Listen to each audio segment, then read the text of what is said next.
De Sandra Carneiro, pelo Espírito Bento José, Abismo, Luz que dissipa as trevas, Trilogia da Luz, volume 3, Sinopse. Instigante, espantoso, revelador. Aventure-se nesta história de realismo espírita e fique frente a frente com a verdade. Serginho localiza Paula, a namorada por quem é apaixonado. Por ironia do destino, quando finalmente a encontra, tem receio de se aproximar. Ela está diferente, comprometida com forças perigosas, penetrando em um mundo sinistro de que ouvira falar apenas em filmes e livros.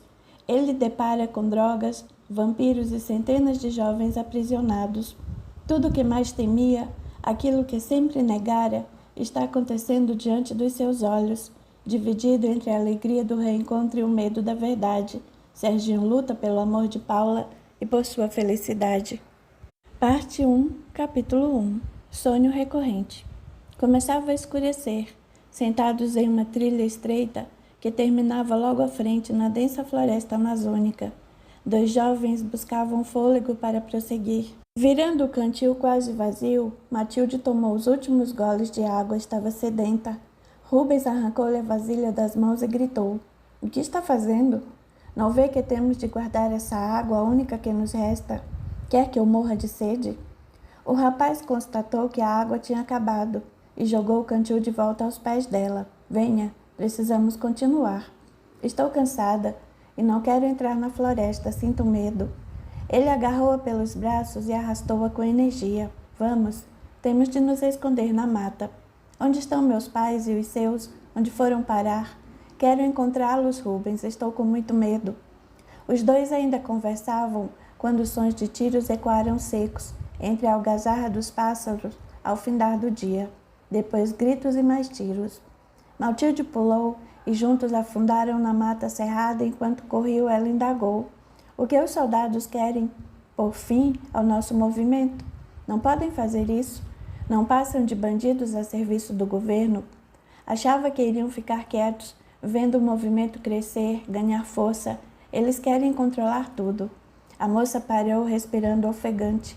Rubens insistiu: "Vamos, ande. Não podemos parar agora ou nos alcançarão. Não estou aguentando." O barulho dos soldados aumentou de súbito. Aproximaram-se depressa. Eram muitos, centenas deles. Os dois paralisados escutavam com clareza as ordens gritadas: "Achem os miseráveis. Não deixem nenhum vivo. Acabem com eles. Atirem sem dó e sem perguntas. Nenhum desses malditos rebeldes deve sobreviver." De onde se agachara, Matilde avistou ao longo lenço que a mãe usava quando fugira. Era inconfundível. Estava jogado no chão, rasgado e sujo. Logo adiante, o braço da mulher surgia largado e imóvel entre as folhagens. Em lágrima e rangendo os dentes, ela balbuciou: "É minha mãe. Eles a mataram." Levantou-se e correu naquela direção, alvoroçando as folhas ao redor. Ao chegar perto, comprovou que temia. A mãe acabara de morrer. Ergueu-se furiosa. Ia gritar, quando uma mão forte tapou-lhe a boca e foi arrastada mata dentro. Rubens permanecera agachado e a perdera de vista. Queria correr atrás dela, porém os perseguidores estavam cada vez mais próximos. Deitou-se abaixo de um toco e ficou imóvel até que desaparecessem. Passou a noite ali mesmo, rezando para que nenhum dos perigosos animais da floresta o atacasse. Pela manhã, seguiu os rastros que supunha serem de Matilde. Encontrou um grupo de rebeldes que se dispersara, fugindo dos soldados. Juntou-se a eles, endossando a animosidade que sentiu pelo governo. Estavam enlouquecidos de ódio, agora que vários deles haviam sido covardemente mortos pelos soldados, tal como a mãe de Rubens e a de Matilde, sua melhor amiga. "Vamos acabar com esse governo", gritou Diego, que logo se transformou no líder daquele pequeno grupo. Um deles riu. "Somos um bando de fracos maltrapilhos. Como lutar contra o exército nacional? Eles possuem armas poderosas que não temos a mínima condição de enfrentar." Enquanto enterravam alguns de seus amigos, Diego declarou seguro: "Seremos a maior e mais firme resistência de que já se teve notícia neste país." "Resistir como?" O outro insistia. "Compraremos armas tão potentes quanto as deles e os acertaremos com as mesmas balas que nos atingiram. E onde arrumaremos o dinheiro? Tirando do bolso um maço de folhas de coca, esmagou-as e disse: Não se preocupe, sei muito bem onde arranjaremos primeiro o dinheiro e depois as armas. Subiu em uma pedra e bradou a plenos pulmões, erguendo um maço de folhas: Quem está comigo? Quem quer acabar com os lustradinhos que acham que podem mandar em tudo? Esses imperialistas também têm de pagar. É deles que vamos tirar o dinheiro. Como? Gritou alguém no meio do povo. Mostrando as folhas, garantiu: Eles nos darão tudo o que queremos. Junte-se a mim e seremos a maior força desta nação. Serginho sentou-se na cama suando frio. Vinha tendo aquele sonho repetidas vezes e não sabia o que significava. Sentia como se houvesse participado daquela perseguição e de tudo aquilo. No entanto, ao acordar, as lembranças se desvaneciam. Lívia bateu e entrou. Bom dia, respondeu meio mal-humorado. Pensei que hoje fosse acordar mais animado, afinal, estava tão ansioso para começar sua busca. Serginho se lembrou da namorada e deu um pulo da cama. Paula, é verdade, havia até esquecido. Esqueceu? Tive outra vez aquele sonho, o da floresta? Sim. De uns tempos para cá, sonho sempre com a mesma coisa. Estranho. O que quer dizer, Lívia? Sonhos podem ter várias origens, inclusive podem ser lembranças do passado. Será? Não me identifico com ninguém dentre aqueles com quem tenho sonhado. Tem certeza? Fitou sério ao fazer a indagação. Apesar de fixar o olhar na prima, o jovem mantinha a mente distante, nos personagens com os quais acabara de sonhar. Ela então arrancou de seus pensamentos. Vamos, Messias nos aguarda. Vai à crosta conosco em busca de Paula. Capítulo 2. Difícil recomeço. A sala estava na penumbra. Somente uma nesga de luz entrava pela fresta da cortina entreaberta. Ao som de sua cantora preferida, que com voz límpida enchia o ambiente, Patrícia, esparramada no sofá, tinha o corpo inerte e a mente vagando sem destino. De vez em quando, pegava o copo e sorvia o conteúdo em grandes goles. Seu maior esforço era ir até a geladeira e pegar outra cerveja.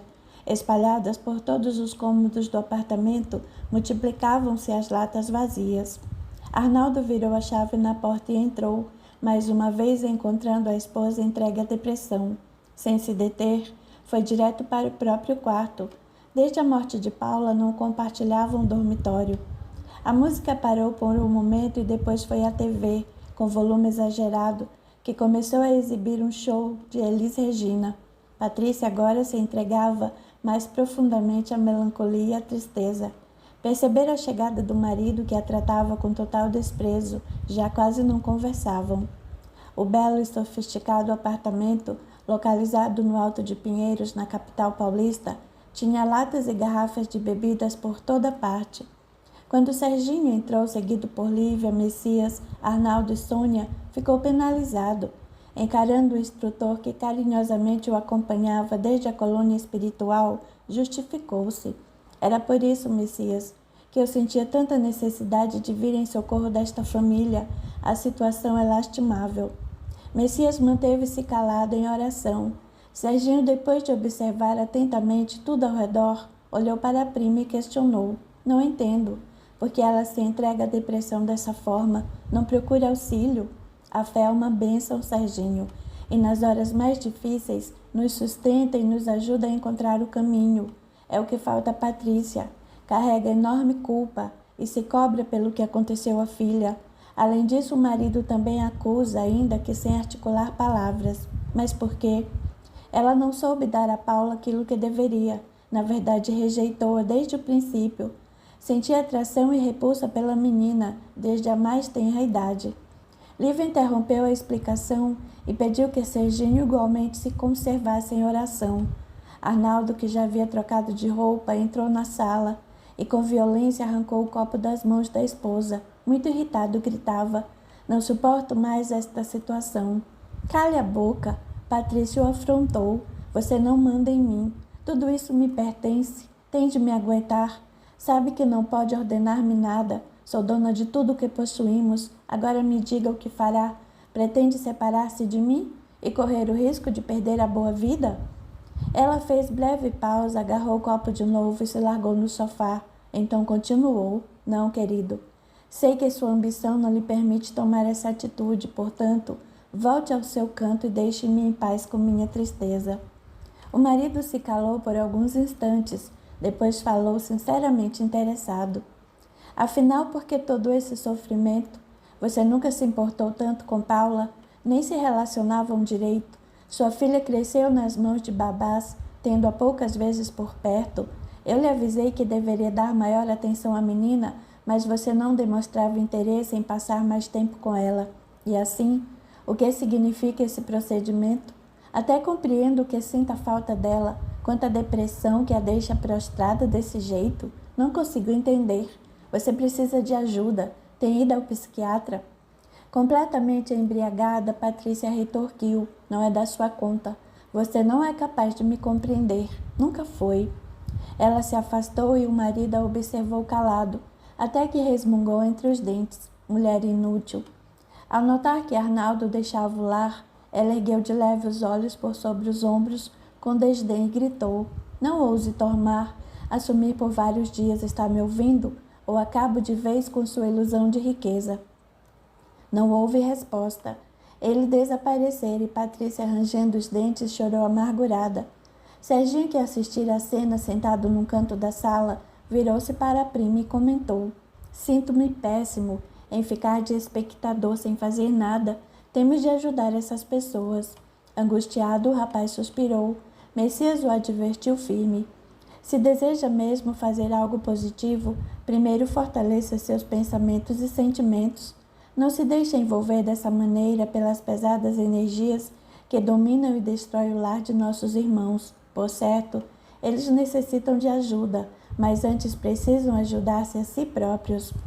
Caso não tenha autocontrole, você os prejudicará ainda mais, acentuando as vibrações deletérias que já dominam esta casa. Serginho apertou a mão da prima carinhoso e com um sorriso fitou os demais membros do pequeno grupo.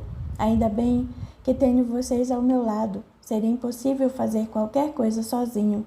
Não se subestime, você tem feito progressos, Lívia falou ternamente. Entretanto, acho o aprendizado tão lento. Messias interveio com serenidade. O crescimento verdadeiro é gradativo, contudo, uma vez que um conhecimento é de fato conquistado por nossa alma através da experiência, da vivência, nunca mais o perdemos. Ele passa a fazer parte de nossa bagagem interior. O rapaz sorriu de novo e observou: Como dizem, vale a pena progredir. A afirmação deu ensejo ao comentário de Lívia: Progredir não é uma pena, mas exige trabalho consciente e constante, e vale todo o esforço. As recompensas são muito grandes. Primeiro surgem dentro de nós, depois alcançam o exterior, alterando a paisagem à nossa volta, interferindo em nossas experiências futuras. Temos a liberdade das escolhas e colheremos sempre o resultado delas. Serginho se calou por instantes até fitar a prima e pedir: Vamos orar por eles? Messias estendeu as mãos, convidando o grupo a formar um pequeno círculo e aqueceu. Sim, vamos interceder por nossos irmãos. O coordenador da equipe guardou breve silêncio e em seguida proferiu prece singela e cheia de emoção. As entidades do reduzido grupo eram pouco a pouco envolvidas em luz cintilante, pelo amor que permutavam.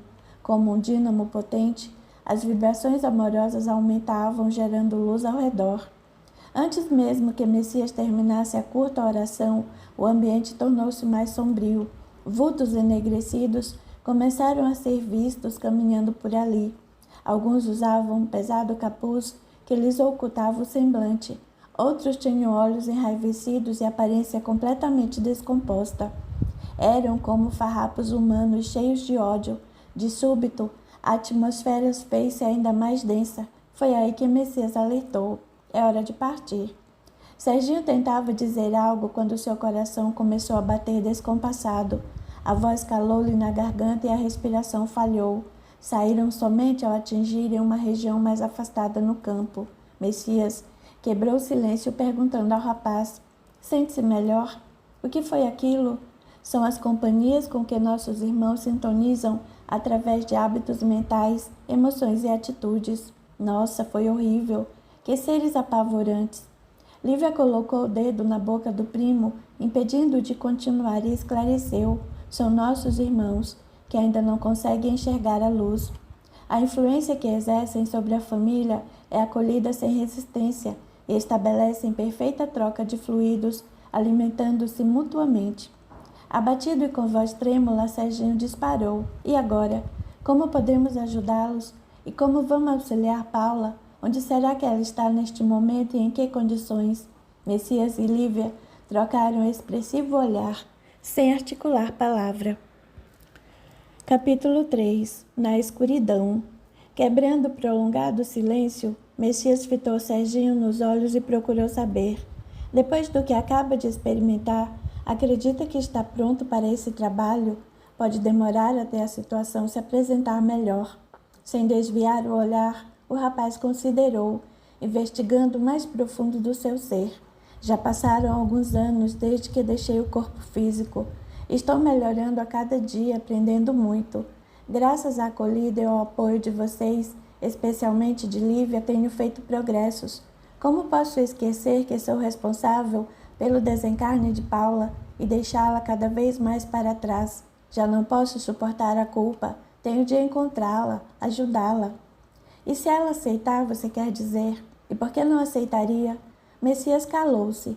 Em seguida olhou para Lívia e comunicou: devemos ir.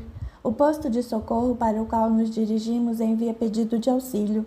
O grupo partiu. Logo a paisagem alterou-se radicalmente.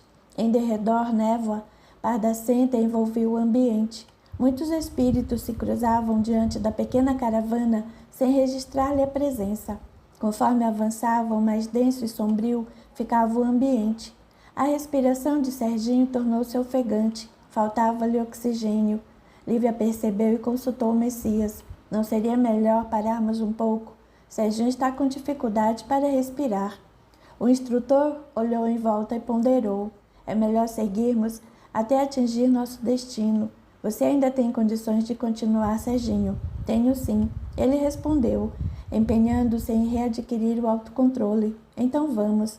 Se achar que está insuportável, avise e damos uma parada. Mantenha o pensamento fixo em Jesus e ore enquanto caminha. Lívia recomendou. Isso aliviará. Serginho acatou a sugestão da prima e prosseguiram, alcançando o umbral grosso da terra. Era uma região de vibrações pesadas. Até o ar parecia pardacento. O jovem inexperiente sentiu que passo a passo seu corpo espiritual se adensava, sendo inclusive difícil para ele mover as pernas. Esforçava-se ao máximo, mas ia cada vez mais devagar. De repente, foi tomado de forte vertigem e teria desmaiado, não fosse a presença sempre amiga de Lívia que o enlaçou e pediu: acho que teremos de parar agora. Serginho não está nada bem. Acomodou-o em um canto, onde o rapaz, cada vez mais atordoado, balbuciava: preciso descansar, acho que vou. Messias aproximou-se e aplicou-lhe passes, em generosa transfusão de energia. Serginho mostrou melhor imediato e o orientador disse: vamos ficar aqui por alguns minutos para que você descanse, mas logo teremos de ir adiante. Depois, olhou em volta e preveniu: avizinha-se violenta tempestade que atingirá igualmente a crosta. O grupo observou as nuvens escuras que se vizinhavam. O tempo gelado soprava e raios cortavam os céus. Serginho comentou erguendo-se: isto aqui está assustador demais. É bom irmos andando, já estou melhor. Retomaram o caminho, enquanto Serginho relembrava a fase angustiosa que vivera logo após o desencarne. Ouviam gritos aterradores de ódio, tristeza, aflição e angústia. Envolvido pela atmosfera, o jovem sentia pequenas pontadas no peito, bem no local cicatrizado onde sofrera o maior impacto no acidente que lhe tirara a vida física. Estava assustado. Não tivera aquelas sensações antes. Aqueles momentos de sofrimento e solidão nunca haviam ressurgido em sua mente com tal nitidez, a exercerem tão forte impressão. Pararam diante do que se assemelhava a uma ponte estreita sobre um rio de águas negras. Seres em farrapos juntavam-se em pequenos grupos, alguns estirados no chão, gemendo e chorando, outros se agalfinhando, atacando-se, outros gritando por socorro em total desespero. Serginho notava que a maioria trazia chagas visíveis, de doenças e feridas abertas, onde o sangue ainda escorria. Estava chocado. Olhou para a prima que, adivinhando-lhe os pensamentos e sentimentos, alertou. Continue andando e ore. Ore, insistiu. Ele repetia sem cessar. Pai nosso que estás no céu, santificado seja o teu nome. Depois de repetir algumas vezes a oração, perguntou: Vamos passar a noite aqui? Não. Fique sossegado. Ela respondeu sorrindo. Há um posto de socorro não muito longe, vamos nos abrigar lá. Livre aquele lugar tenebroso este, porque essas criaturas estão aqui sofrendo desse modo, porque não são levadas a outros locais para serem auxiliadas. Sem interromper a caminhada, a jovem elucidou, porque não estão prontas para sair, estão presas pelos seus sentimentos, por suas vibrações, que se afinizam com este ambiente. Gostaria de sair rápido daqui. Não me lembro de ter estado em região tão terrível. O inferno de que sempre ouvi falar parece um parque de diversões, comparado ao que vejo e sinto aqui. Nunca me senti tão mal em toda a minha vida. Estou ficando enjoado. Este odor horrível está embrulhando meu estômago. Messias aproximou-se dos dois e mostrou. Além daquela clareira, está o posto de socorro onde nos abrigaremos. Vamos mais depressa. A tempestade está começando. Apressaram o passo. Após quase 40 minutos, chegaram a uma construção com muros enormes e um portão gigantesco e maciço, que se abriu assim que eles se puseram à sua frente, e entraram. Um rapaz os recebeu à porta. Messias, que bom vê-lo. Falou ao abraçar o instrutor que os guiava. E você, doce Lívia, há quanto tempo? Abraçou-a também. Estávamos todos com saudade. Desde que ascendeu a nosso lar, esqueceu-se de nós? Sei que viver por lá é maravilhoso. É natural nos ter deixado tanto tempo sem sua presença. Ora, Otávio, não é nada disso.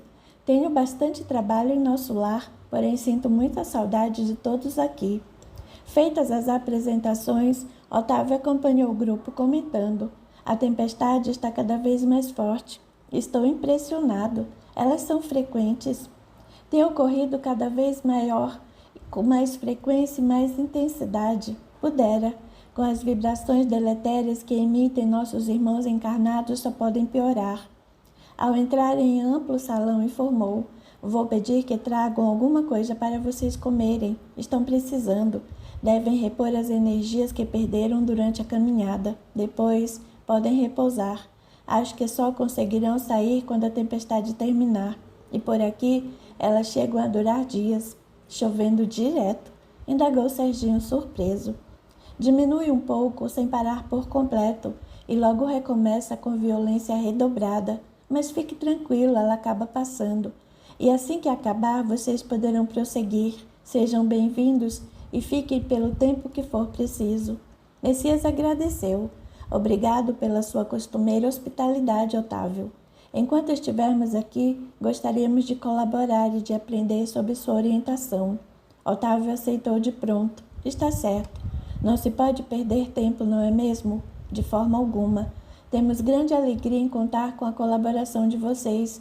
Repousem e se refaçam, que logo mais teremos muito trabalho a executar. Ainda conversavam quando Eustáquio entrou na sala avisando.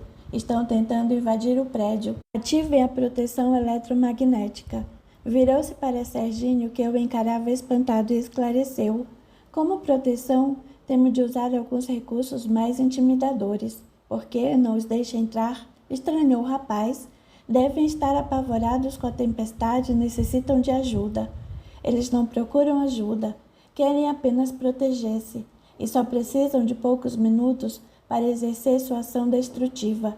Não podemos permitir que isso aconteça. Este é um hospital, um posto de socorro que acolhe centenas de almas que, de fato, necessitam recomeçar sua jornada, deixando para trás velhos hábitos, que estão prontas para iniciar o esforço de autoburilamento, de renovação interior. Não podemos deixar que este ambiente que ampara tantas e tantas criaturas, que serviu de abrigo inclusive a mim quando cheguei aqui doente e combalido, seja destruído por quem só deseja baderna e anarquia. Fazendo rápida pausa, olhou com carinho para os 5 e acrescentou: acomodem-se e descansem. Eu preciso ir para acompanhar a situação de perto. O grupo sentou-se em bancos confortáveis. Logo todos sorviam leve e nutritiva refeição. Capítulo 4. O cenário da infelicidade. A tempestade persistia, agora um pouco mais branda. Serginho e os demais foram acomodados em pequenos quartos individuais simples, porém confortáveis, e repousavam após a refeição.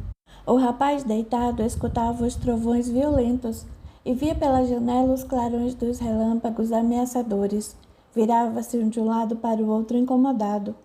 De quando em quando, gritos terríveis de desespero vinham do exterior da construção. Tapou os ouvidos com as 2 mãos, sentindo a angústia crescer. Levantou-se e foi até o quarto onde estava Lívia. Quando ia bater na porta, a prima falou: entre, Serginho, esperava por você. Ele entrou, sentou-se na cama e questionou: como pode descansar com esses gritos horríveis e esses trovões? Parece que estou dentro de um filme de terror. Não há nada que se possa fazer por essas pessoas. Afundando a cabeça nas mãos, começou a chorar. Lívia afagou-lhe os cabelos negros e pediu: vamos pedir amparo a Jesus. Este lugar requer de nós muito amor, muita paciência, muita confiança em Deus e naquilo que já aprendemos. Elevou ao mestre comovida prece. Ao final, as lágrimas ainda desciam pelo rosto do rapaz, mas seus olhos estavam mais serenos. Acalmou-se? Um pouco. Que bom. Agora tente descansar para que possa auxiliar Otávio. Há muito trabalho neste posto.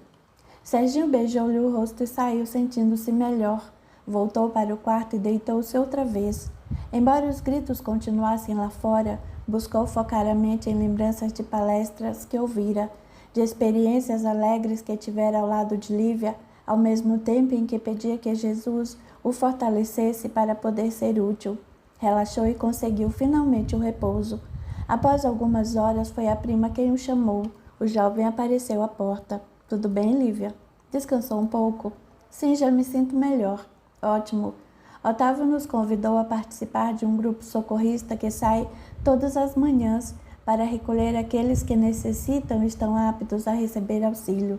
Vamos trazer Paula? Sabem onde ela está? Ele não nos disse nada sobre isso.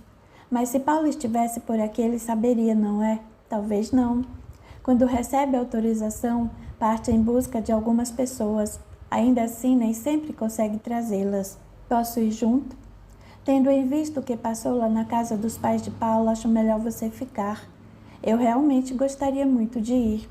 A prima fitou por instantes e admitiu. Mesmo eu reconhecendo que fique, você vai insistir, então nem vou gastar argumentos. Isso, não gaste seu verbo comigo, deixe para aqueles que vão precisar lá fora. Sabedora do que o rapaz não tinha noção do que eu aguardava, aduziu apenas. Só espero não termos de socorrer você também. Vamos, Lívia. Otávio liderava o grupo com mais 2 colaboradores, além de Messias, Serginho e Lívia. Partiram. Arnaldo e Sônia ficaram no posto. Não tardaram a alcançar um lodaçal repleto de pessoas atoladas até a cintura. O odor era pútrido e Serginho sentiu náuseas ao constatar a situação lastimável em que se encontravam aqueles seres. Ainda antes de se aproximarem, escutavam impropérios e agressões. Acusações e palavrões do mais baixo teor brotavam dos lábios da grande maioria dos irmãos infelizes ali concentrados. Calmamente, Otávio chegou perto e observou com atenção. Em um canto, uma mulher gemia com os cabelos desgrenhados, em evidente estado de demência. As roupas eram trapos das vestes sofisticadas que haviam sido no século XVIII. Da borda do atoleiro, bem próximo ao ponto onde ela estava, Otávio agachou-se e, afastando os cabelos dos olhos da irmã doente, anunciou: viemos buscar você, Ângela. É hora de sair deste lugar. Sem lhe dar chance de responder, 3 outras criaturas agarraram-na e se puseram a gritar: nós vamos juntos. Não pense que vai somente esta sonsa, terá de nos levar também. Otávio fitou o grupo com profundo respeito e elevou a fronte aos céus, pedindo a proteção de Jesus. Foi de imediato envolta em luz, a qual igualmente irradiou-se dele próprio, assustando os três, que foram constrangidos a soltar-se de Ângela. Então Otávio tomou-a nos braços e com esforço retirou-a do lamaçal. Distanciou-se do grande charco, enquanto seus ajudantes abriam uma maca onde a colocaram. Ela não falava coisa com coisa, chorava e gritava, como se eles não estivessem ali. Serginho ficou chocado com as penosas condições daqueles espíritos. Atento, admirou o socorro carinhoso prestado por Otávio, que envolvia imenso amor aquela irmã doente, suja em estado tão terrível. A custo, o rapaz buscava frear o nojo e a aversão que a cena lhe provocava. Quando se preparavam para partir, indagou: "E os outros? São tantos? Não há mais ninguém que possamos levar?" Otávio fitou compreensivo e respondeu: "Infelizmente, daqui só levaremos Ângela. Os demais ainda não estão prontos." Prosseguiram. Efetuados mais 3 resgates, regressaram para o posto, onde o grupo acompanhou os socorridos, auxiliando no trabalho de passes, higiene e, por último, a acomodação dos recém-chegados em leitos limpos e acolhedores. Quando iam para seus quartos, Lívia inquiriu: "Por que está tão calado, Serginho?" "Há muitas coisas que não entendo." Já ciente das dúvidas do primo, ela comentou: "Você estudou sobre estas regiões enquanto se preparava para a tarefa?" "Estudei, sim, mas isto aqui é muito mais maluco do que eu li nos livros. As palavras não podem traduzir nem de longe o que senti durante a viagem neste dia. Esta região do nosso planeta é abominável, medonha, muito infeliz. Não tenho adjetivos para classificar o que senti, e mesmo sabendo que as pessoas estão aqui por conta de suas escolhas quando encarnadas, não entendo por que a ajuda demora tanto. O que mais desejamos é auxiliar os que sofrem. Entretanto, para que cada um aproveite bem o que lhe é ofertado, é necessário estar interiormente prontos. Alguns precisam queimar muito fluido pernicioso que trazem, devido a ideias fixas em situações, fatos, pessoas e circunstâncias que os aprisionam mentalmente, mantendo-os atados às zonas de sofrimento. Essas criaturas conseguem ir à crosta, muitas vezes, ao passo que outras são levadas até lá por entidades que delas se servem para objetivos indignos. Aquelas que melhor compreendem sua situação espiritual e têm maior conhecimento da manipulação das energias e principalmente da força do pensamento, não ficam presas nestas regiões. Ainda que as habitem, movimentam-se como e quando querem para a Terra e outros pontos do umbral. Então essas pessoas que vemos por aí são prisioneiras deste lugar, estão presas a seus sentimentos inferiores, dominadas por eles, e em decorrência disso ficam retidas aqui." Baixando a cabeça, Serginho chorou, comovido pela desgraça daqueles irmãos. Depois, limpando as lágrimas, falou: "Obrigado por terem me socorrido. Após o acidente, não sei ao certo onde fui parar. O que sei é que não era um local agradável. Às vezes, odores e sensações deste lugar me recordam o que passei, quando ainda não sabia da minha situação. Sinto enorme angústia. Não faz tanto tempo que você deixou o corpo físico. Precisa ter paciência. O aprendizado se faz gradualmente. Esta sua nova experiência em busca de Paula, apesar de dolorosa, poderá trazer-lhe crescimento substancial. Uma coisa é estudar nos livros, outra é viver na pele aquilo que se estudou. Tudo muda de figura." Sorrindo, ela o abraçou e disse: "Vamos, Serginho, convém descansar mais um pouco. A tarefa de resgate nas regiões umbralinas é extenuante." Embalado pelas ternas vibrações de Lívia, sentiu-se ligeiramente refeito e seguiu mais animado. Ao chegarem ao quarto dele, a prima olhou inquisidora. "Tudo bem com você?" "Sim, estou bem, mas gostaria de compreender melhor. Tenho dificuldade para aceitar a forma como as coisas são." Ela sorriu ao responder: "Eu sei, conheço bastante pelo temperamento rebelde e pela teimosia." Ambos falaram a um só tempo. "Não esqueça de que este é um dos motivos porque está desenvolvendo suas tarefas junto a irmãos encarnados com problemas sérios. Isso lhe servirá, sobretudo, para aprender com essa experiência de tantos quantos ainda lutam no corpo denso com suas imperfeições.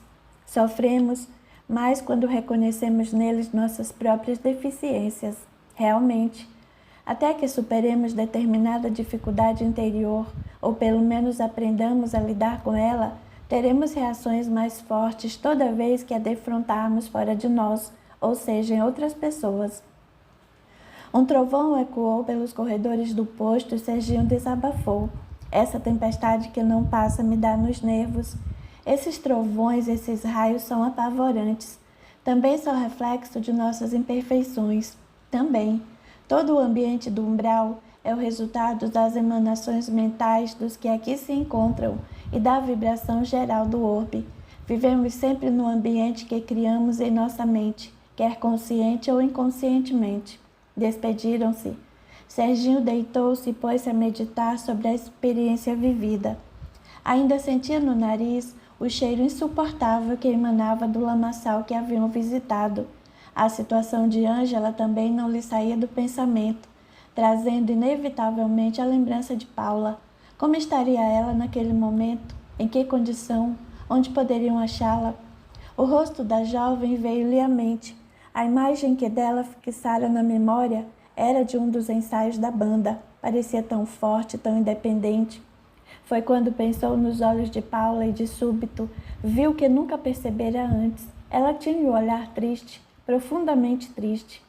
A despeito das loucuras que fazia, da adrenalina que buscava sem cessar, deu-se conta da angústia e do sofrimento que a antiga namorada escondia na alma. Capítulo 5. Resistindo à verdade. Na manhã seguinte, Serginho acordou decidido.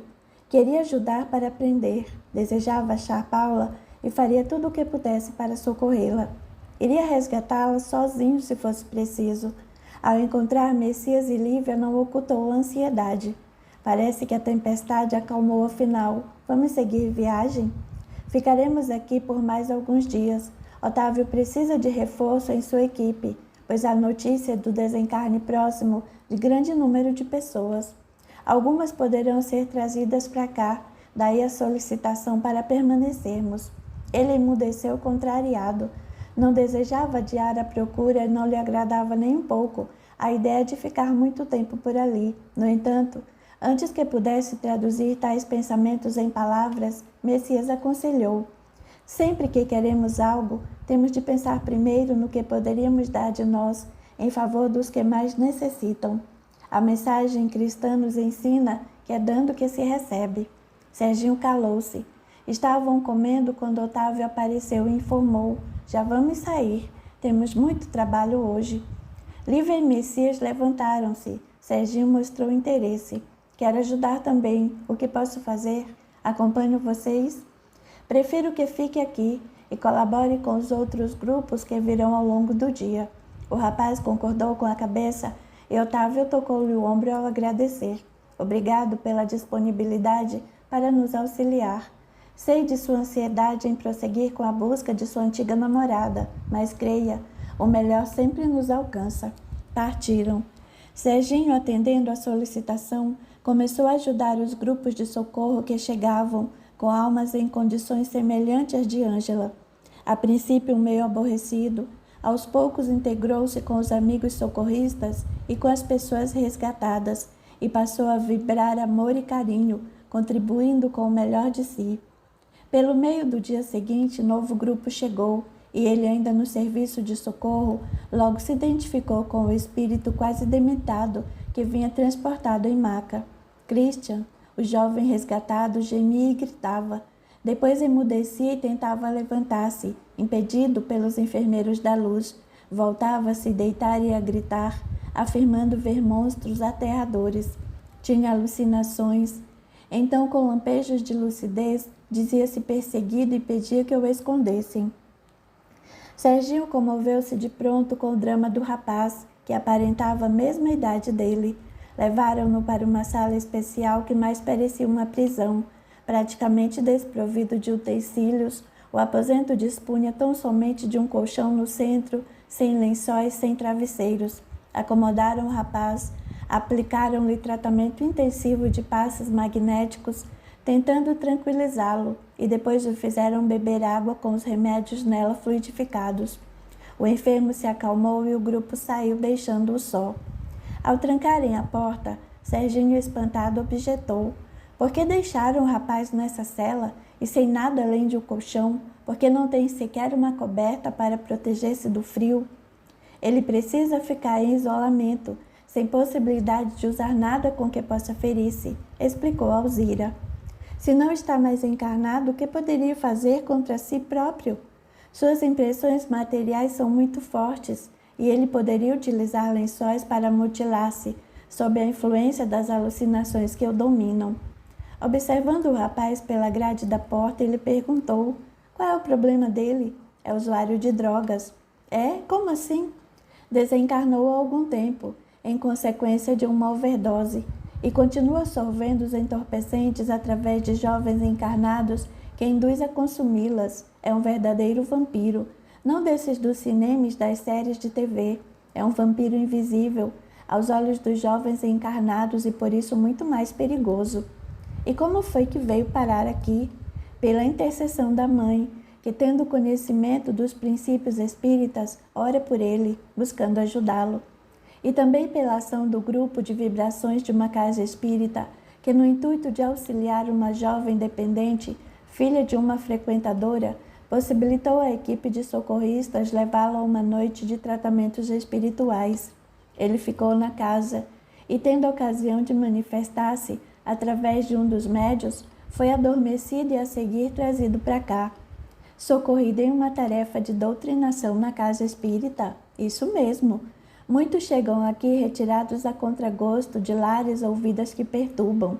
Assim, são assistidos tanto o encarnado perturbado como esses irmãos em lastimáveis condições, que ainda não são capazes de buscar a luz por vontade própria. Identificando-se profundamente com o rapaz, Serginho pediu: gostaria de acompanhá-lo de perto, é possível? É sim, porém sempre com a supervisão de um de nós. Ainda não tem experiência e ele pode, durante o período de desintoxicação, tornar-se muito agressivo e fugir por não suportar a abstinência. Ainda conversavam quando o posto inteiro tremeu. O que foi isso? Um ataque? Venha. Vamos ver o que podemos ajudar. Eles conseguem entrar. É muito difícil, mas podem causar bastante tumulto, tentando inclusive atrair alguns recém-socorridos. Estavam a caminho e Christian começou a gritar: deixa-me sair! Vieram para me buscar. Eu quero ir com eles. Serginho ameaçou voltar e Alzira o impediu, segurando-lhe o braço. Não adianta. Não poderá convencê-lo com palavras. Ele está alucinado, doente da mente. Será inútil. Venha. Vamos para a sala de orações. Ali sim poderemos contribuir. Novo ataque aconteceu do lado de fora, dessa vez mais violento. Serginho assustou-se. Acho que agora vão conseguir entrar. Na sala de orações, o ambiente contrastava com o restante do lugar. Havia serenidade e leveza. Um grupo de cerca de 40 pessoas silenciosamente orava e vibrava pelo posto e seus socorridos. Alzira sentou-se e Serginho a imitou. Seguiram-se outros 3 ataques intensos e então tudo ficou silencioso. O grupo de agressores desapareceu. Depois de permanecerem em oração por mais algum tempo, retomaram suas atividades. Serginho e Alzira foram verificar o estado de Christian e o surpreenderam aos urros, exigindo mais uma dose. Deixa-me sair. Eles virão me buscar de qualquer jeito. Vocês não podem reter-me aqui. Agarrado à grade, ele a chacoalhava como se fosse possível destruí-la. Alzira dirigiu o olhar significativo para Serginho e estendeu as mãos na direção do jovem aprisionado. Elevou sentida oração a Deus e a Jesus para que socorressem aquele enfermo e o ajudassem em sua recuperação. Com isso, o paciente foi serenando e por fim adormeceu. No final da tarde, Serginho retornou para auxiliar na medicação de Christian, de novo encontrado em meio a uma crise, novo socorro e novo adormecimento. Assim o jovem alternava sonolência, torpor e momentos de aflição e desespero, sempre que estava desperto. A ausência da droga o deixava alucinado. Decorridos quase 2 meses, passou a ficar adormecido por tempo mais prolongado, para, após várias semanas, recobrar aos poucos a lucidez e a consciência. Numa tarde em que trouxe sua alimentação, Serginho achou aos prantos. "O que foi, Christian? Posso ajudá-lo?" Ofereceu solícito. "Dói muito permanecer careta, sabe? E por quê? O que quer esquecer ou atenuar em sua consciência?" "Justamente isso, a consciência. Você tem noção do que é morrer de overdose?" "Não, mas sei como é desencarnar antes da hora de acidente de moto, após ter exagerado na bebida." Christian espantou-se. "Você? Parece tão certinho." "Ninguém aqui é santo, Christian, longe disso. A diferença é que viemos há mais tempo." E os dois rapazes, com tantas coisas em comum, iam estreitando os laços fraternos que os uniam, tornaram-se próximos. Serginho contribuía em tudo o que podia para a melhora do outro. Apesar de abominar as drogas, de ter verdadeira ojeriza pelos colegas que as utilizavam, sentia-se atraído para a convivência daquele jovem. Ao fim de algumas semanas, Christian demonstrava progressos impressionantes e em nada lembrava a forma como ingressara no posto de socorro. Com o apoio amoroso do novo amigo, recuperava-se mais e mais. Certa vez, Serginho contava alguns detalhes de sua vida na terra e falava de Paula, a namorada que tanto desejava reencontrar. Christian escutava sem prestar muita atenção, quando se surpreendeu com a descrição feita da jovem. "Eu conheço essa moça. Estive com ela no barraco." "Que está dizendo? Você conhece Paula?" "Pela sua descrição, deve ser ela." "E o que é este barraco?" "É uma cidade de viciados, dominada por demônios." Serginho reagiu inconformado. "São unicamente viciados que vão para esse lugar?" "Lá existe gente pior do que os viciados, mas estes são a grande maioria." "Então não deve ser Paula. Ela não consumia drogas, só gostava de beber, drogas nunca usou." "Quanto tempo você disse que namoraram?" "Acho que uns 6 meses." "E você acha que deu para conhecê-la de verdade?" "Lógico, não usava drogas, do contrário eu saberia." "Nunca propôs que experimentassem?" Ele pensou e de repente sentiu grande abalo em todo o corpo. Lembrou-se de uma noite, quando fazia cerca de 2 meses que estavam saindo. Paula sugeriu que poderiam provar. Contudo, fora tão enfático em negar que a garota nunca mais tocara no assunto. "Então, cara, ela era usuária sim. Foi você que não percebeu." Serginho ficou uns 2 dias encafifado com aquilo. Depois voltou ao assunto com Christian, descrevendo a jovem com maiores detalhes. "Estou dizendo é ela, sei que é." "Como pode ter tanta certeza?" "É ela, Serginho." Era conhecida a voz da prima na porta. "E você sabia onde ela estava todo esse tempo?" "Até chegarmos aqui era uma suspeita, que depois foi confirmada. Quanto a usar drogas, disso nós já sabíamos." "E por que não me disseram nada? Por que esconderam de mim?" "Sabíamos que a realidade o deixaria chocado e queríamos que descobrisse por si mesmo, quando estivesse forte o suficiente para lidar com o fato. Se disséssemos antes, talvez se desesperasse." "É isso aí, ela tem razão. Essa Paula é um verdadeiro zumbi. É das que mais sugam o pessoal lá da terra. Traz gente para o barraco direto, está ativo o tempo todo." Levantando-se, Serginho gritou a ponto de se descontrolar. "Não acredito, não é possível." "Então terá de ver com os próprios olhos, é isso?" indagou Lívia. O primo fitou e com a voz embargada teimou. "Eu não acredito." "É como estou falando. Ela vai com o bando todos os dias lá para baixo e suga o barato do povo da terra." Baixando a cabeça, Christian completou, "E eu fazia o mesmo." Serginho não se convencia. Não conseguia aceitar, não podia ser. Paula não consumia drogas, não ela. Podia ter muitos problemas e defeitos, mas dependências de drogas não. Entre lágrimas gaguejou. "Olhe, acho que você pode estar enganado. Minha namorada não usava drogas, isso não pode ser verdade." Lívia abraçou e disse com ternura: "Dê um tempo a si mesmo. Certas situações são difíceis de admitir. Tenha paciência e se acalme, afinal, lutar contra as evidências não vai mudar nada. O que você deseja é encontrá-la e ajudá-la, não é?" Ele balançou a cabeça em sinal afirmativo. "Então seja forte. Ela vai precisar de todo o seu apoio." Serginho ergueu-se em silêncio e saiu. Capítulo 6. Enfim, uma pista. Mais tarde, ainda inconformado, Serginho conversava com Lívia. Christian garantiu que ela, e mesmo assim eu custo a crer, pode estar enganado. Mas a descrição que ele deu não é bem parecida? Parecida é, mesmo assim. Paulo usando drogas. Durante todo o tempo que ficamos juntos, nunca vi nada suspeito. Sabe, primo, muitas vezes vemos aquilo que queremos ver e não é realidade.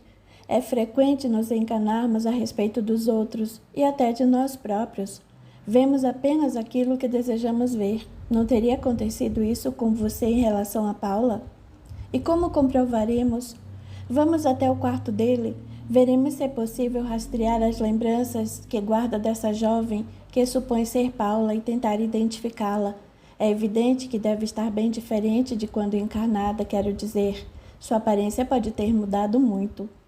Serginho ficou em silêncio e levou o dedão direito à boca, roendo a unha de leve. Estava apreensivo, ao mesmo tempo em que tentava convencer-se de que a jovem de que Christian lhe falara não podia ser a namorada. Lá no fundo temia que fosse. Agora que tinha alguma pista de seu paradeiro, sentia-se paralisado. Entraram no quarto do rapaz que se preparava para dormir. Oi? Você parece cansado, Serginho comentou. Estou exausto, cansado é pouco. Tenho lutado dia e noite contra este anseio que me domina, este desejo que me arrasa. Quero desesperadamente vencer, mas a vontade de tomar um barato não me deixa o dia inteiro nessa luta. Tocando-lhe o ombro docemente, Lívia aconselhou: Não desista, Christian. O caminho que escolheu só trouxe dor a você e aos seus familiares. A lembrança da família veio-lhe nitidamente e ele baixou a cabeça entristecido. Imediatamente pesadas lágrimas desceram pela sua face. Ele as limpou e disse: Eu sei. Amo minha mãe e me dói demais o sofrimento que lhe causei. Sinto sua dor dentro de mim, é de enlouquecer. Ela ainda se culpa. Christian calou-se, perdido nas recordações do tremendo esforço que a mãe fizera desde o momento em que constatara que o filho usava drogas. Quebrando o longo silêncio que se seguiu, Lívia comentou: Então não desista. Sabe que poderá futuramente enviar mensagens à sua mãe para tranquilizá-la. Imagine o bem que fará ao levar-lhe a notícia de que, enfim, encontrou o caminho da reabilitação. Você ainda pode proporcionar essa grande alegria a ela e a toda a sua família. No fundo dos olhos do rapaz surgiu um brilho de esperança, logo substituído pela expressão desanimada. Agora é tarde. Não foi capaz de escapar das drogas, mesmo com todo o empenho dela. Interrompeu-se por instantes enquanto enxugava as lágrimas que desciam e o nariz molhado pelo pranto. Com as recordações brotando na mente uma após outra, sem parar desabafou. Sabe que cheguei a bater nela? Foi uma vez só, mas eu bati na minha própria mãe, na pessoa que mais amava na vida. Sou um monstro. E ela continuou a me amar, a me ajudar ainda assim. Eu não tenho perdão. As palavras morreram-lhe na garganta, sufocadas pela dor e pelo remorso. Depois que se acalmou um pouco, ele finalizou: Agora está tudo perdido. Uma overdose me tirou a vida. Ela me avisou tanto, orientou-me. Eu sou um fraco, não tive coragem. Lívia sentou-se ao lado do rapaz e, emitindo suave luz, que passou a envolvê-lo, bem como a todo o ambiente, falou com amor e respeito. Tudo se renova, Christian, e você pode recomeçar. Sua mãe sofre, é verdade, porém você pode aliviar-lhe a dor. Só você pode dar a ela o conforto que tanto necessita. Como posso fazer isso? Reabilitando-se e enviando a ela mensagens inequívocas de que está viva e se recuperando. Pode restituir-lhe a alegria pela certeza do reencontro. E como ultrapassar a barreira da morte? Através de um instrumento chamado mediunidade, verdadeira ponte entre os dois planos. Ela nos permite, em determinadas condições, a comunicação com aqueles que amamos e que ainda permanecem no corpo físico. Além disso, no futuro, quando estiver em melhores condições, poderemos providenciar um encontro entre você e sua mãe, aqui no posto de socorro. O rosto do jovem se iluminou. Isso é mesmo possível. Tentei tanto falar com ela que, no entanto, não podia escutar-me, ninguém podia. Serginho endereçou o expressivo olhar a Lívia, que buscou reforçar o incentivo. Nunca é tarde, Christian, e você pode retomar seu caminho. Foram as preces de sua mãe que o trouxeram para este posto. Ela continua a cobri-lo de luz e amparo. Por meio da oração com amor e fé, não desistiu de você. Após sua partida da terra, segue pedindo e orando pelo seu bem, e foi essa intercessão amorosa que proporcionou o seu resgate. Não desperdice a oportunidade. Por maior que seja a luta, pense nela e se fortaleça. Aqui contará com amigos que poderão ajudá-lo a se manter longe das drogas. Aproveite. Christian, mais confortado, esboçou um ligeiro sorriso e assentiu com a cabeça. Gostaria de me empenhar mais. Só não sei onde poderei arrumar forças. Lívia ergueu-se e declarou cheia de energia, no trabalho em favor dos outros. Precisa ocupar a mente, as mãos e o coração. Temos um grupo de crianças socorridas em uma das alas deste posto. Você pode ajudar a cuidar delas, o que acha? Eu gosto de crianças. Então venha juntar-se àqueles que ali trabalham. A dedicação aos outros alivia nossas culpas e vai renovando o nosso interior. Afinal, praticar o bem e amar a todas as criaturas é a grande lição de Jesus, a principal que devemos aprender. Fez-se breve silêncio. Após curta hesitação, o jovem pensou na mãe e concordou. Vou fazer tudo o que puder para melhorar, tenho de tentar. É isso. Agora, antes de irmos, você poderia falar um pouco mais sobre a jovem que acredita ser Paula, namorada de Serginho? Já disse tudo o que sabia. Sei que contou a ele, mas poderia repetir para mim? Christian começou a narrar novamente, em minúcias, o que sabia. À medida que falava, as imagens mentais iam se delineando. Lívia as observava e, com sua ajuda, também Serginho podia vê-las. Isso é tudo que eu sei. Ele arrematou o rápido relato. Lívia ergueu-se, pegou o primo pela mão e agradeceu. Já nos ajudou bastante. Conte conosco para o que precisar. Estamos aqui para auxiliar em tudo o que pudermos. Saíram, andando calados pelo corredor. Não havia dúvida, era Paula. E Lívia, pelas imagens que via, identificara o possível paradeiro da jovem. Conhecia bem o grupo a qual se associara. Serginho, que já não podia negar a verdade, permaneceu mudo. Foi direto para o quarto e não mais saiu. Estava chocado. Aquelas visões eram horripilantes, devastadoras. Como Paula se transformara no zumbi que as lembranças de Christian lhe haviam mostrado, passou 2 dias inteiros isolada em seu quarto, sem coragem para prosseguir. A realidade o abalara de tal modo que se sentia esgotado. Pensando e repensando, compreendeu o temor dos amigos do plano espiritual. Ainda assim, não entendia por que insistiam tanto que aguardasse, que se preparasse melhor. Por que não haviam socorrido antes? Estava cheio de incertezas. Pensava em Paula e tinha vontade de ajudá-la, ao mesmo tempo em que incontrolável repulso dominava. Ele detestava drogas, tinha-lhe genuína aversão. Nunca experimentara sequer as mais inofensivas, nem cigarro colocava na boca. De vez em quando a cerveja, logo a cerveja, que acabara por comprometer sua encarnação. Apreensiva com a longa reclusão, Lívia foi procurá-lo. Você está bem? Ficamos preocupados. Serginho partilhou com ela seu conflito, o nojo pelas drogas e a indignação por Paula não ter lhe contado o que fazia, em contraste com o intenso desejo de ajudá-la, e concluiu. Estou confuso e sem ânimo. Sinto-me em um beco sem saída. Não sei para onde ir, nem por que estou tão deprimido e tão assustado. Fitando-o com carinho, ela comentou. Há muitas coisas que você não sabe sobre o seu passado. Suas lembranças de encarnações pregressas não lhe vieram ainda, não é mesmo? Nem sequer uma só.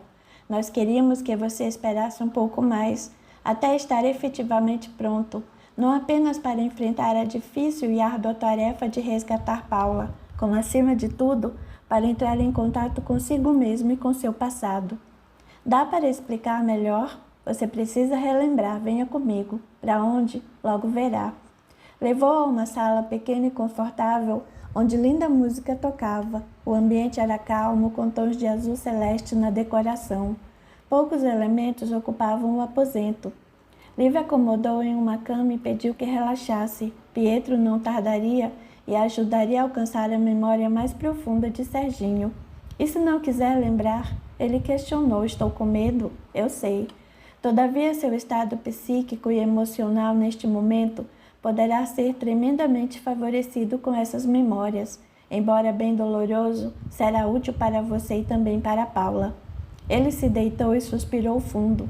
Pouco depois, juntos, Pietro e Lívia rogavam o amparo divino para Serginho e o socorro que pudesse fortalecê-lo naquela hora. À medida que orava, ela irradiava intensa luz que se projetava sobre o primo, o qual permanecia deitado de olhos fechados. Terminada a prece, Pietro, com voz tranquila e pausada, conduziu a relaxamento profundo. À medida que o rapaz relaxava, mais distante escutava a voz que lhe pedia para recuar no tempo. Enquanto isso, Lívia aplicava-lhe passes no córtex cerebral, exatamente na região onde ficam guardadas nossas lembranças mais remotas. Como já ocorrera em outra situação, imagens começaram a surgir em sua mente, a princípio nubladas ou imprecisas. Aos poucos foi se tornando claras e nítidas. Pietro sugeria: deixe que as recordações venham, deixe que as imagens apareçam. Serginho se sentiu transportado no tempo e no espaço. Capítulo 7. Mergulho no passado. O jovem Rubens se agachou no vasto campo recoberto com uma planta que conhecia muito bem. Cortou algumas folhas que apertou entre os dedos, esmaguando-as para sentir o aroma. Essa é da boa, exclamou aprovador. Virou-se para o homem de meia idade que o acompanhava e disse: pode comprar, é das melhores. O outro concordou e fechou a compra de todo o campo da erva mais conhecida como coca, cujas folhas seriam utilizadas para a produção de cocaína.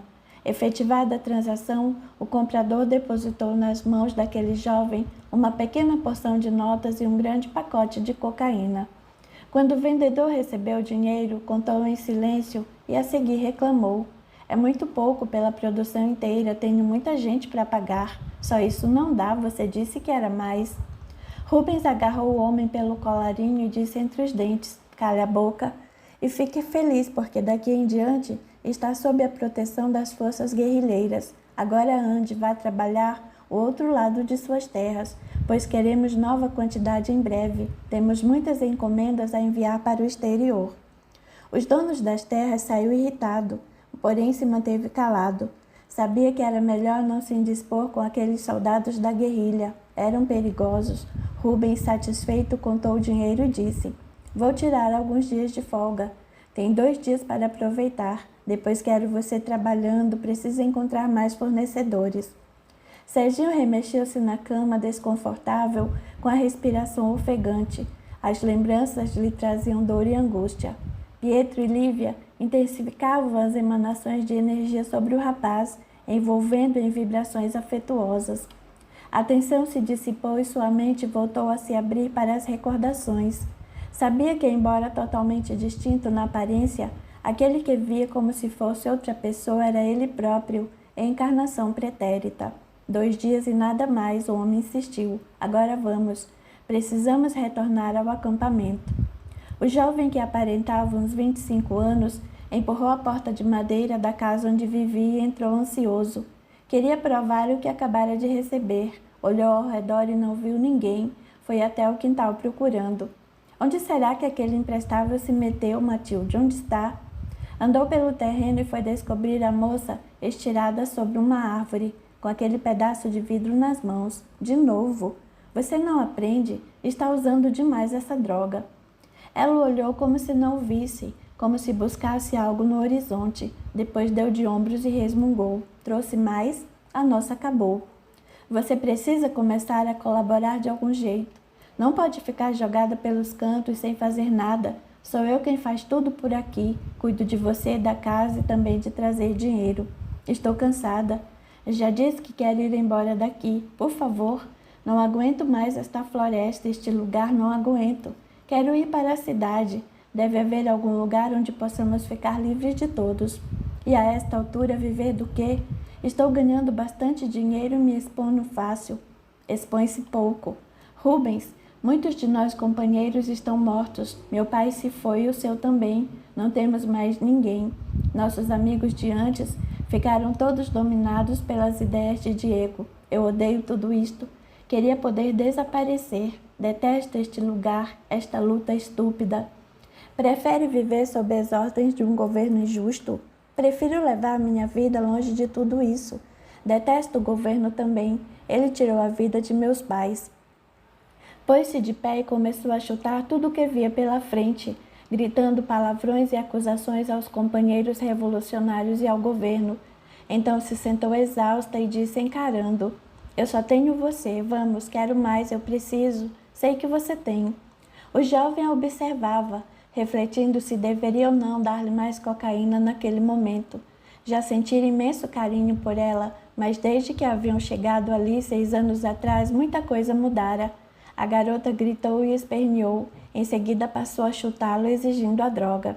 Ele, sem dizer nada, foi até a cozinha, pegou um pouco e, sentado sob a árvore, dividiu entre os dois e, juntos, embarcaram em mais uma viagem.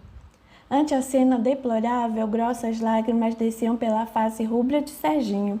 Deitado na cama, ele continuava sustentado por Lívia, que acompanhava as imagens de suas formas pensamento.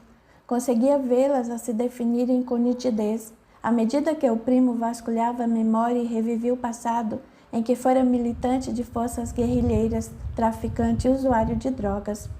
Rubens abusava dos camponeses com quem negociava, comprando plantações de coca para alimentar a produção e o tráfico de cocaína. Ganhava dinheiro e afundava-se mais e mais na dependência. Às vezes Matilde dizia que queria sair daquele lugar. Ele então insistia que deviam permanecer unidos, lutando contra as injustiças a que haviam sido submetidos pelas autoridades. Revoltava-se. A moça nessas ocasiões via-se tomada de indignação contra o governo e igualmente contra os soldados da guerrilha que a haviam colocado naquela situação, privando-a da mãe, da família, de tudo. Certa manhã, enquanto Matilde preparava o café, uma milícia chegou. Vários homens entraram sem pedir licença e sentaram-se à mesa para comer. Ela os serviu em silêncio. Um dos homens reconheceu Rubens, que ocupava a posição de negociante e não pegava em armas como eles. O que comandava o grupo aproximou-se da jovem, fitou-a de alto a baixo e, após saborear o que ela preparara, disse em tom lascivo: temos poucas mulheres em nosso acampamento. Você, Rubens, viaja bastante, não é? Vamos levar esta aqui para nos servir. Ela é minha, reagiu com rispidez, não pode levá-la. Posso e vou. Você não me parece sóbrio bastante para impedir. Além do mais, eu lhe dou proteção com meus homens, já esqueceu? Suas atividades têm se tornado bem perigosas, eu vou levá-la. Por favor, não pode fazer isso. Vamos nos casar em breve. Não pode destruir nossa família. Estamos do mesmo lado, somos todos da guerrilha armada, somos companheiros. O outro pensou um pouco e disse: está bem, tem aqui a missão que Diego lhe deu desta vez. Vá, faça a sua tarefa direitinho e quando voltar devolvemos sua mulher. Por hora ela vem conosco. Saíram, carregando Matilde e os sonhos que os dois haviam desenhado juntos. Rubens os viu partir, sem forças para impedir. Voltou para dentro e esmurrou a pesada mesa de madeira até ver a mão sangrar. Gritou e enxugou tudo o que sabia. Depois foi buscar um pacote de seu precioso pó e alienou a consciência em mais uma viagem.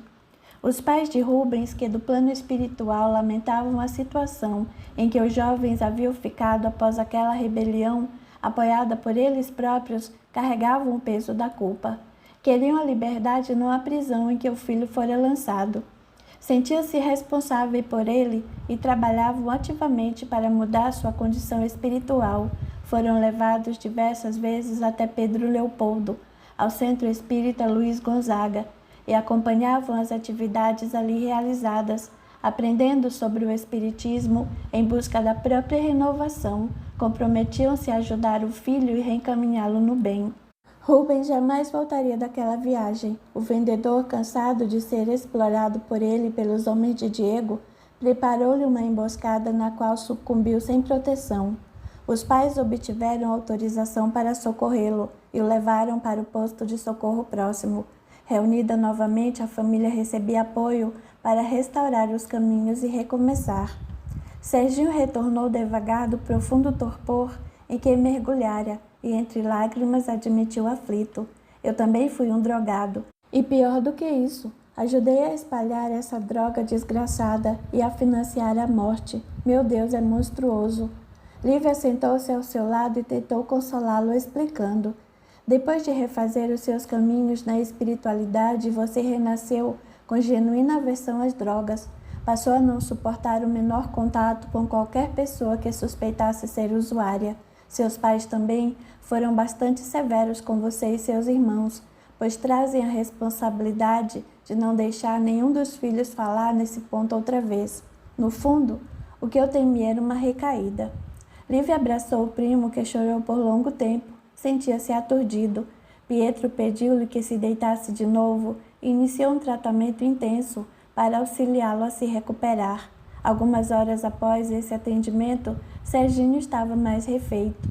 Repousara em sono reparador e despertara mais tranquilo. Viu a prima ao seu lado e disse: "Agora compreendo você e Messias. Não podíamos contar, você não estava pronto. E acha que estou agora? O que me diz? Creio que sim. Que ótimo." Ele ficou em silêncio a refletir e afinal comentou: "Agora, acho que poderemos ir procurar Paula. Já posso aceitar a realidade sobre ela. Sei que foi Matilde e sou responsável por sua rebeldia." Lívia e Pietro sorriram satisfeitos. A operação surtira o resultado desejado. Ela então esclareceu: "Não foi por simples acaso do destino que vocês desencarnaram juntos. Sua culpa atraiu a situação punitiva que sobreveio para ambos, muito embora não fosse o momento do seu desencarne e nem do dela." Capítulo 8. No Vale das Sombras. Alguns dias depois, as condições atmosféricas se mostraram melhores e Serginho, Lívia, Arnaldo, Sônia e Messias partiram em busca de Paula. Antes de sair, o jovem despediu-se de Christian. "Aguente firme, meu amigo, não desanime. Está muito difícil, cara, você não tem ideia." Com um vigoroso e fraterno abraço, Serginho procurou incentivá-lo. "Você vai conseguir, não pode desanimar agora. Há muitas pessoas aqui para ajudá-lo, aproveite. Minha força de vontade é muito pequena. Apoie-se naqueles que são mais fortes e caminhe." "Vai mesmo buscá-la?" "Estamos partindo. Então boa sorte, brother."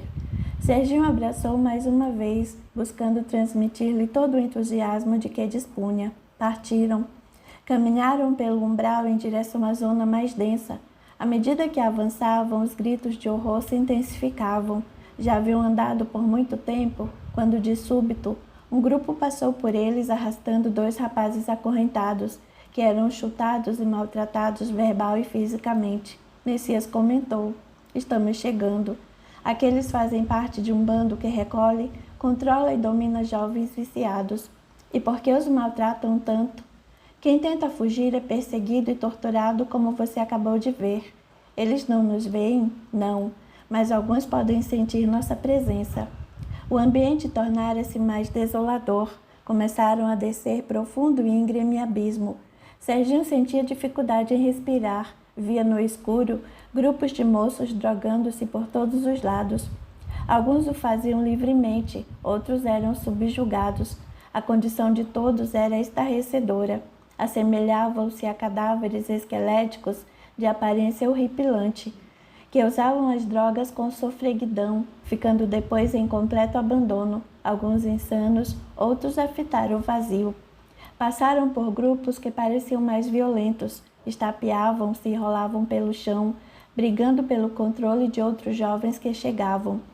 O que mais impressionou Serginho foi a quantidade dos que vinham trazidos como prisioneiros daqueles que os controlavam. Eram muitos. Centenas e centenas deles apareciam a todo instante. Todos esses acabaram de morrer, muitos sim, outros não. E de onde eles vêm? Messias fitou Lívia antes de dizer: "Vamos acompanhar esse pequeno grupo que deixa o abismo, venha." Sem serem notados pelos 8 espíritos enegrecidos, liderados por um ainda mais assustador, eles os seguiram até a crosta da terra. Quando chegaram, o grupo se separou, sob as ordens do que comandava. "Aqui nos encontraremos outra vez, depois de se divertirem bastante. Quero mesmo é ficar por aqui, não pretendo voltar. Pois fique o tempo que desejar. Se precisar de vocês, saberei exatamente onde achá-los. Virei buscá-los caso necessite." Serginho e os amigos acompanharam um grupo menor de 3 jovens, Heitor, Lígia e Vitor. Foram para um pequeno apartamento abandonado em região erma da cidade na periferia. Vários jovens no corpo físico apareciam também no local, compravam a droga e entravam. Vitor aproximou-se de uma garota que sentia seguidos arrepios de desejo de consumi-la e acoplou-se perfeitamente a ela, intensificando sua fissura. Ela entrou correndo e acomodou-se em um canto de uma das salas, preparou a seringa, quase nunca usava a cocaína desse modo, porém naquele dia resolveu fazê-lo. Vitor sussurrava em seu ouvido: mais um pouco, coloque mais. Assim vai viajar muito tempo, a emoção será bem melhor. A moça de mais de 17 anos cedia-lhes aos apelos mentais, sem impor qualquer resistência. Sequer imaginava que sofria influência daquele jazz. Injetava dose muito maior do que a habitual. Vitor sorveu a sensação da cocaína penetrando na corrente sanguínea da menina. Ela, entretanto, teve imediata taquicardia, muito mais acelerada do que a de outras vezes. A princípio, captando a satisfação que emanava de Vitor, pensou que aquela seria realmente uma viagem inesquecível, mas o coração acelerou progressivamente, até que ela teve uma parada cardíaca. Serginho ajoelhou-se ao lado da garota desesperado. Messias, precisamos socorrê-la. Temos de fazer alguma coisa, ela vai morrer. Lívia, comovida, ajoelhou-se também, aplicando-lhe passes, ao mesmo tempo em que dizia entristecida: pouco poderemos fazer neste caso. Veja como o corpo já está fraco pelo uso contínuo das drogas. Fitando a linda jovem, Serginho balbuciou entre lágrimas: ela é tão nova. Onde está seu anjo da guarda que não ajuda? Logo um rapaz de semblante sério aproximou-se do grupo e apresentou-se: sou Mário, eu cuido de Valquíria. Ajoelhou-se e também aplicou passes sobre o corpo da garota, tentando diminuir o impacto da overdose em seu organismo. Serginho, Lívia e Messias o auxiliavam. A operação durou mais de meia hora. Vitor, que estava convencido do desencarne da jovem, gritou irritado: por que será que essa idiota não morre? Já devia ter deixado a carcaça. Quem será que está impedindo? Fez ligeira pausa, depois prosseguiu: seja quem for, não vai adiantar. Ela está morta, ouviram bem? E pertence a mim. Vou levá-la comigo para o barraco. Com profundo suspiro, Mário comentou desolado: ele tem razão, não podemos impedir que a leve. E por que não? Ela poderia vir conosco? Interveio Serginho angustiado. Infelizmente, não é tão simples. Valquíria vive praticamente em simbiose com entidades como esse rapaz. Possuem estreita sintonia e laços muito firmes. Valquíria, em espírito, desprendeu-se do corpo físico, continuando ligada a ele por laços energéticos. Seu perispírito se chacoalhava com força e convulsões, porém não despertou. Permaneceu em pesado torpor como num pesadelo. Ela não vai conseguir desprender-se de pronto. Seu tempo na carne deveria ser longo, quase 70 anos. Jogou fora toda uma vida. Sim, toda uma programação reencarnatória está perdida. Assim terá de recomeçar. Sabe-se lá quando e em que condições. Ah, Valquíria, minha filha, que situação triste. Você teceu para si mesma. Grossas lágrimas desceram pela face de Mário. A jovem continuava convulsionando. E Serginho, angustiado, também chorou. Lívia e Messias envolveram o novo amigo em vibrações de amor, tentando confortá-lo. Vitor, que havia desaparecido casa dentro, voltou e encontrou a jovem recém-desencarnada junto ao corpo. Essa não. Pensei que ela estivesse mais fraca. Agora vai ter de ficar aí apodrecendo com a carcaça. Deu de ombros e falou, entrando outra vez à procura de mais diversão. Azar seu. Quando estiver pronta para seguir comigo, venho buscá-la. Desapareceu dentro de casa. Mário pediu que os três ficassem perto da jovem enquanto improvisava ajuda. Não tardou e a polícia apareceu no local. Ao escutar o barulho da sirene, vários jovens em indumentária física se assustaram. Não precisam ter medo, o traficante anunciou. Temos proteção da polícia. Mesmo assim, o grupo se dispersou. Os policiais entraram e logo encontraram o corpo sem vida de Valquíria. Mário dirigiu-se aos amigos no instante em que era chamada a perícia. Agradeço a ajuda. Vou ficar aqui com ela até que possa retirá-la do corpo físico. Conseguirá impedir que Vitor a leve? Acho que não. Agora vou cuidar dela, mas assim que estiver liberta da matéria densa, provavelmente será levada. Vai desistir dela? Jamais. No entanto, temos de respeitar as leis divinas. Valquíria colherá as consequências de suas escolhas e, no devido tempo, com a misericórdia divina do sofrimento, poderei resgatá-la para a luz. Por ora, nada há a fazer senão aguardar. Os pais da garota chegaram desesperados. A mãe, com escuras olheiras, tomou o corpo sem vida nos braços e, entre lágrimas, cantava uma canção de ninar. Depois ergueu ao céu o olhar dilacerado pela dor e gritou: meu bebê, meu Deus, meu bebê. Foi com muito custo que o marido e outros familiares a afastaram da filha. Serginho, sem palavras, chorava de soluçar. Quando a situação se fez mais calma, despediram-se de Mário e partiram. Serginho seguiu em absoluto silêncio, refletindo, condoído pelo desperdício da jovem e o sofrimento daquela mãe. Capítulo 9. O resgate. Ao atingirem o vale onde se encontravam milhares de jovens em treva absoluta e imersos em pesadas vibrações, Messias indagou ao companheiro iniciante: vê ao longe as muralhas da cidade? Serginho observou atento e assentiu com a cabeça. Temos de entrar para procurar Paula, que deve estar lá dentro. Então é prisioneira? Creio que não. E por que estaria associada a espíritos tão perversos? Todos esses espíritos, ainda que dominados pela ignorância que os afasta do Criador, são nossos irmãos e um dia alcançarão a luz. Para mim é muito difícil compreender e aceitar isso. Como Paula teria ido parar em um lugar tão degradado? Pela sintonia. Dessa vez foi Lívia a responder. Serginho se calou, ciente de que a mente nos coloca ao lado daquilo com que sintonizamos. Vamos entrar e procurar por nossa irmã, que momentaneamente está envolvida em sombras densas. Serginho contemplou o lugar à distância e sentiu fortes arrepios a lhe percorrerem o corpo. A fortificada construção envolta em nuvens negras parecia ser o próprio inferno. Perguntou hesitante.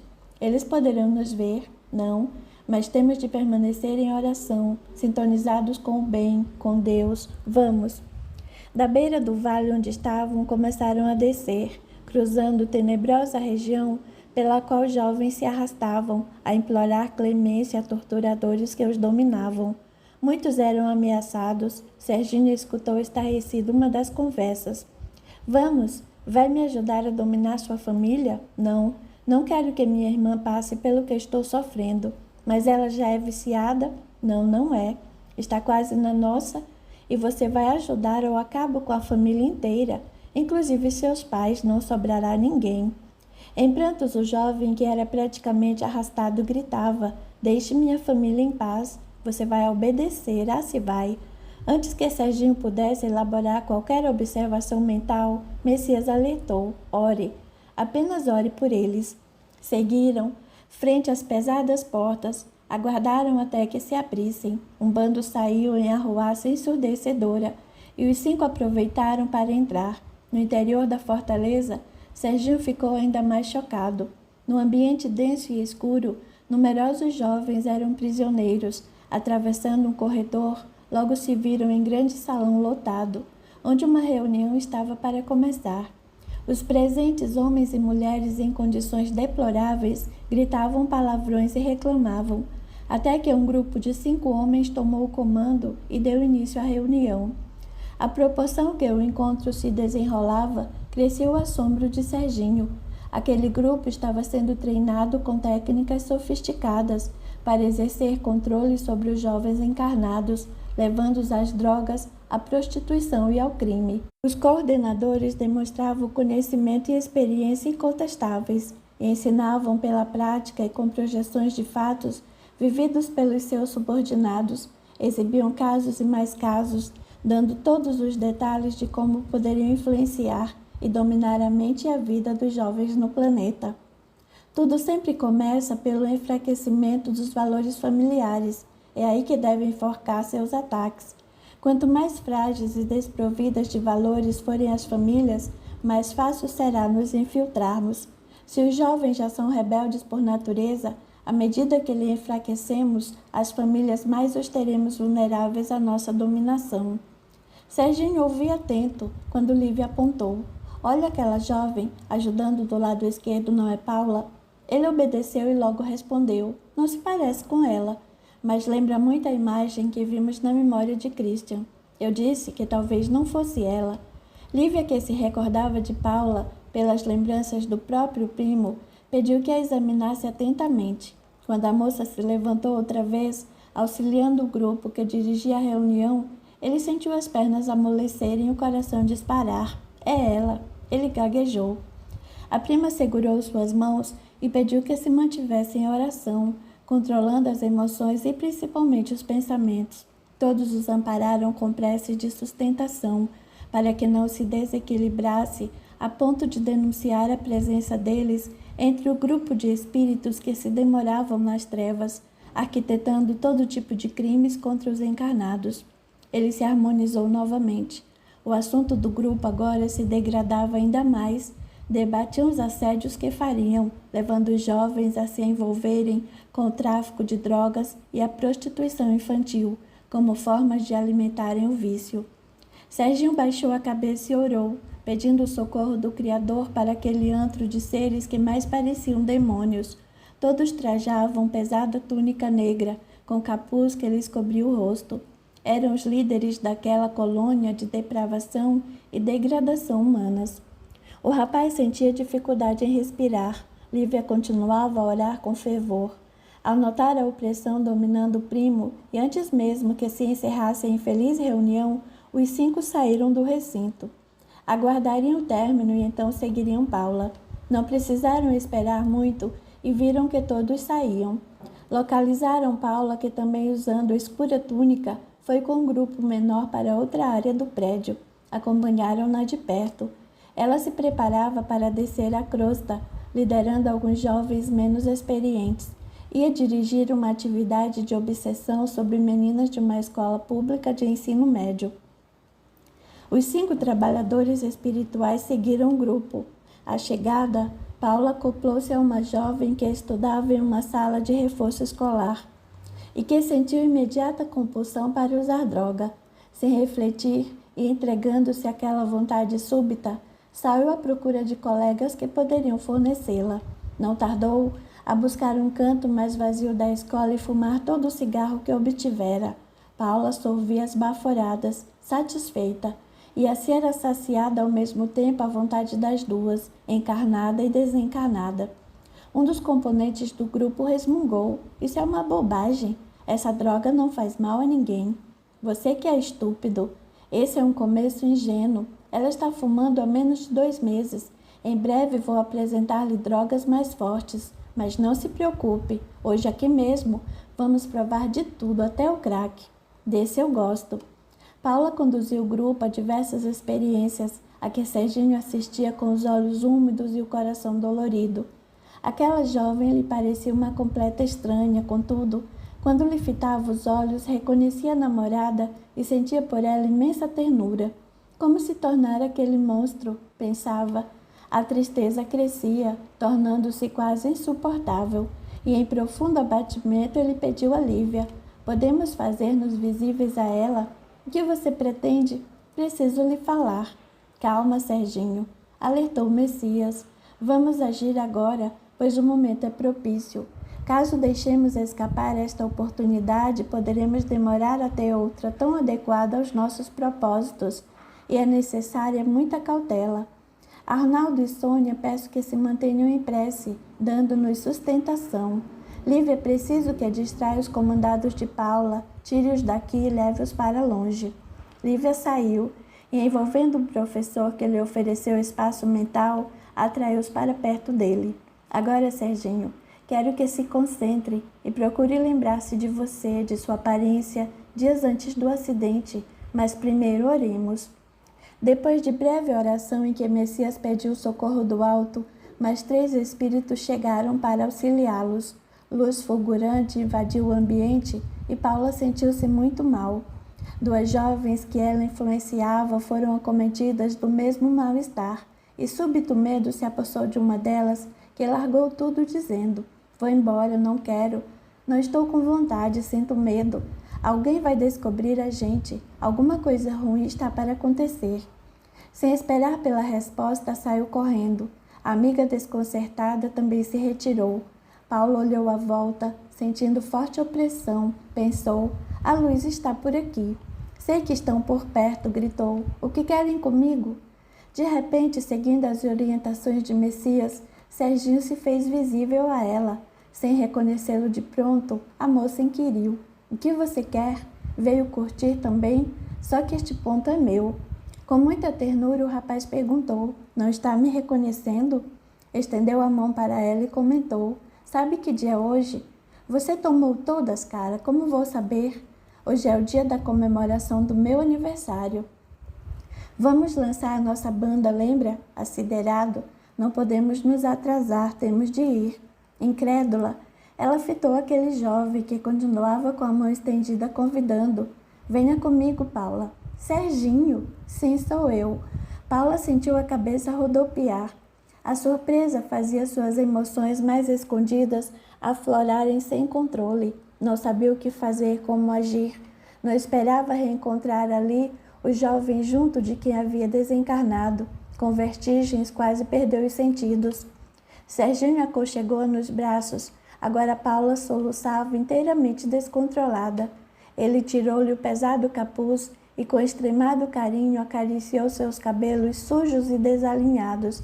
Envolvendo em energias de profundo afeto, murmurou. Há muito tempo procuro por você. Que bom que finalmente a encontrei. Paula, ainda sob o impacto da visão do ex-namorado, falou entre lágrimas. Eu nem sequer pude procurar por você.